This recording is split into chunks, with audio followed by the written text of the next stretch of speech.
è chiaro che bisogna in questo frangente tutelare la Lega Nord, in particolare la Liga Veneta, che è stata un partner importantissimo in tutti questi anni e lo è ancora, diciamo, a grandissimi livelli. È fisicamente a Strasburgo in questi giorni, neoeletto europarlamentare del Carroccio, ma lo sguardo sul Veneto certo non manca. Chi il partito l'ha guidato nel territorio per 3 anni e mezzo, dalle macerie del dopo Tosi al 49% delle ultime elezioni.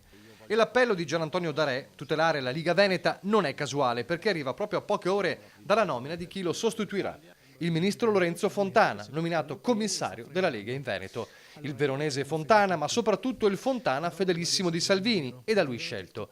Una nomina che potrebbe non aver curato tutti i mal di pancia nella Lega, in subbuglio fin da quando ci fu lo stop al capogruppo in regione Nicola Finco proprio per il ruolo di commissario, con i successivi veleni per la scarsa considerazione del leader Salvini nei confronti del Veneto.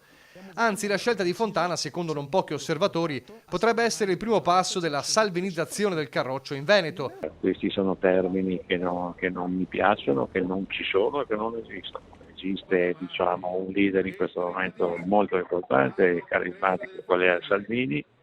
Abbiamo assieme a un altro leader straordinario, carismatico, che è Luca Zaia. I vertici del partito continuano a negare i malumori del leader per l'enorme consenso del governatore, ma che su questo ci siano problemi dall'interno sembra confermato dalle parole di Roberto Marcato. Io ho paura invece che ci sia qualcuno che su questa roba qua un po' ci marci, nella speranza che in una ipotetica frattura fra i due possa raccogliere qualche briciola.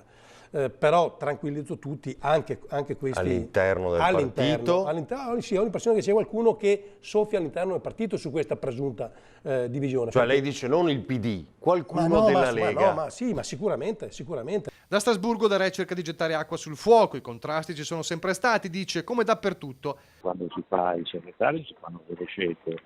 Chi è scelto è contento, chi magari non è scelto molto meno. Tutto ciò mentre si gioca in queste ore la partita cruciale dell'autonomia, il vertice a 3 tra il premier Conte e i vice premier Salvini e Di Maio, già annunciata come riunione fiume ma di svolta in un senso o in un altro. Anche di qui potrebbe passare il futuro nei rapporti interni a un Carroccio veneto che da tempo si sente messo in secondo piano dai vertici di Via Bellerio.